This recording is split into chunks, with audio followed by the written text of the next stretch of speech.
posachedwapa tikupasirani zimene wayankhula Layton Mangochi amenenso ali activist woziwika mdziko lino la Malawi. Iyeyo wabwera kufuna kuyankhulapo za function yomwe idalipo dzulo mu mzinda wa Lilongwe ku BICC function imene idali launch ya SKC Foundation. Takhala pompo mumvesere kuti kodi Layton Mangochi wayankhulanji za zimene zachitika dzulo. Dziko ladziwa kunena kuti mwambo wa SKC Foundation invitation zina zinali za fake, ndipo izi sizinachitike mu mdaliso wa Mayi Mary Chilima. Ine ndinena mwa direct mwa chuchuchu mosaopa wina aliyense muno Malawi, kungomuopa yekhayo amasunga chisisi cha mpweya wanga.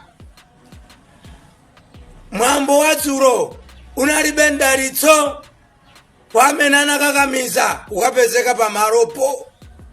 Dziko litadabwa.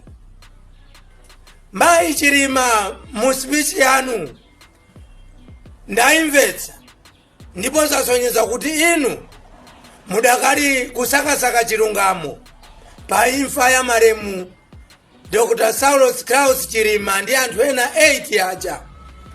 Chilungamo chidziwike ndithu. Chilungamo wayi nkhalango yowirira. Ine naononga transport yanga kukaponda pamene panachitikira ngozi ankati nkhalango yowirira. Naona kantengo ine zimandiliritsa kwambiri. Chilima namukonda, nimankonda chikala kwanali kotheka kuti amati moyo utsogola nawo ndiwe uyakhale. Ine nakapereka moyo wanga, mtima wa ine Layton Mangochi. Chilima munatilakwira kwambiri, munatilakwira pa Chilima, munatilakwira. Ngati ili ya Mulungu tidziwe. Ni chimodzimodzi mmene munafunsira mu speech yanu. Dziko likudikirabe lidziwe chenicheni pa ngozi ya Chilima ndi anthu ena 8. Ninakapondako kuvala boko sadala. Tikudikiraso pa 10 Juni pano. Kandulo ayambe kusweka weni. Ayambe kusweka. Amalawi nthawi zina mnakhala mukunong'ona izi ndi izi. Koma speech ya Chilima ya Mayi Mary Chilima yapereka chilimbikiso kuti mayiwa akudikirabe mayankho. Ndiye ndikupempheni Mayi Chilima kunena kuti chiganizo chimene anapanga DK amene akusunga legacy ya malemu komanso entire team NGC ya UTM, chiganizo chicha muchilemekeze.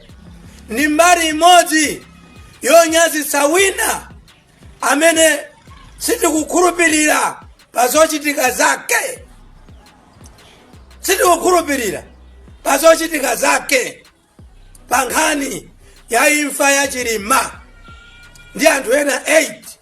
Mayi Mary Chilima ndikukupemphani pano ine Layton Mangochi, mukutidziwa m'mavidiyo ndi malira nanu ndikulira nanu, kunena kuti mulemekeze chiganizo chimene anachita anthu a chipani cha malemu Chilima motsogozedwa ndi president wa pano DK Daliso Kabambe.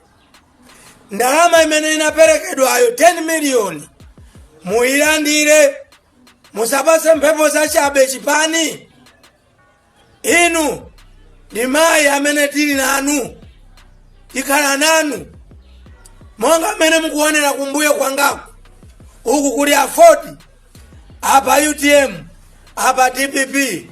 Zipani izi zikudikira mayankho kuchoka pa 16 September pano tikasintha boma.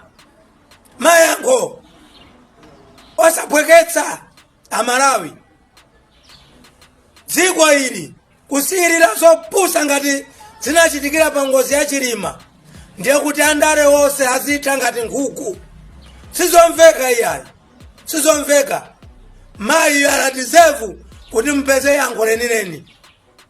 Pomalizira ndifunse mtsogoleri wa dziko lino, mutilankhule chimene chikukwezesa mitengo ma essential needs, basic needs kwa Malawi. Mutiyankhule.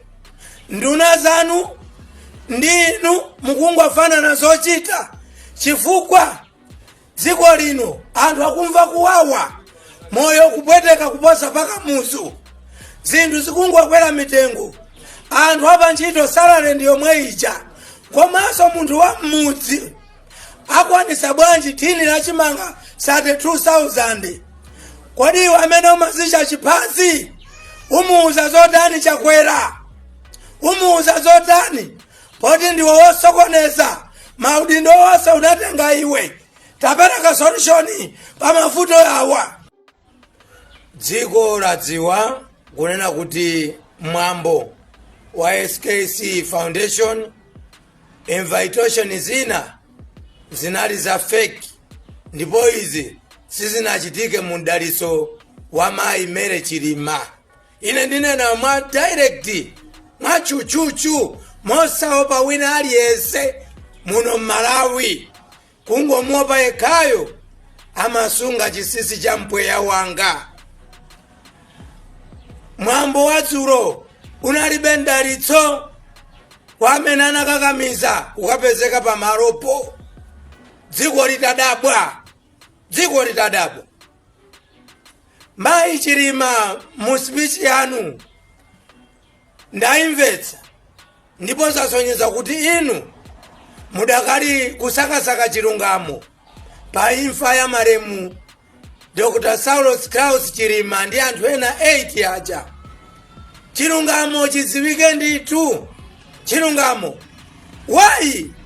Nkhalango yowirira. Ine naononga transport yanga kukaponda pamene panachitikira ngozi ankati nkhalango yowirira. Naona kantengo ine zimandiliritsa kwambiri. Chilima namukonda, nimankonda. Chikala kwanali kotheka kuti amati moyo utsogola nawo ndiwe uyakhale. Ine nakapereka moyo wanga, mtima wa ine Lighton Mangochi. Chilima munatilakwira kwambiri, munatilakwira pa Chilima, munatilakwira. Ngati ili ya Mulungu tiidziwe. Ni chimodzimodzi mmene munafunsira mu speech yanu. Dziko likudikirabe lidziwe chenicheni pa ngozi ya Chilima ndi anthu ena 8. Ninakapondako kuvala boko sadala. Tikudikiraso pa 10 Juni pano Kandulu ayambe kusweka weni. Ayambe kusweka. Amalawi nthawi zina mnakhala mukunong'ona izi ndi izi. Koma speech ya Chilima ya Mayi Mary Chilima yapereka chilimbikiso kuti mayiwa akudikirabe mayankho. Ndiye ndikupempheni Mayi Chilima kunena kuti chiganizo chimene anapanga DK amene akusunga legacy ya maremu komanso entire team NGC ya UTM, chiganizo chicha muchilemekeze. Ni mbali imodzi yonyazitsa wina amene sitikukhulupirira pazochitika zake. Sitikukhulupirira pazochitika zake pa nkhani ya imfa ya Chilima ndi anthu ena 8. Mayi Mary Chilima ndikukupemphani pano ine Lighton Mangochi, mukutidziwa m'mavidiyo ndi malira nanu ndikulira nanu kunena kuti mulemekeze chiganizo chimene anachita anthu achipani cha maremu Chilima motsogozedwa ndi president wa pano DK Daliso Kabambe. ndalama imene inaperekedwayo 10 miliyoni muilandire, musapase mphepo zachabe chipani. Inu ndi mayi amene tili nanu, tikhala nanu, monga amene mukuonera kumbuyo kwangaku. Uku kuli afodi, apa UTM, apa DPP. Zipani izi zikudikira mayankho kuchoka pa 16 September pano, tikasintha boma. Mayankho osapweketsa Amalawi. Dziko ili kusiyirira zopusa ngati zinachitikira pa ngozi ya Chilima, ndiye kuti andale wonse azitha ngati nkhuku. Sizomveka iyayi, sizomveka. Mayi anadizevu kuti mpeze yankho lenileni. Pomalizira ndifunse mtsogoleri wa dziko lino, mutilankhule chimene chikukwezetsa mitengo, ma essential needs, basic needs kwa Malawi. Mutiyankhule. Nduna zanu ndinu mukungofanana zochita, chifukwa dziko lino anthu akumva kuwawa, moyo kupweteka kuposa paka muzu, zinthu zikungokwera mitengo. Anthu apa ntchito salary ndi yomwe ija, komanso munthu wa mudzi akwanisa bwanji thini la chimanga 32,000? Kodi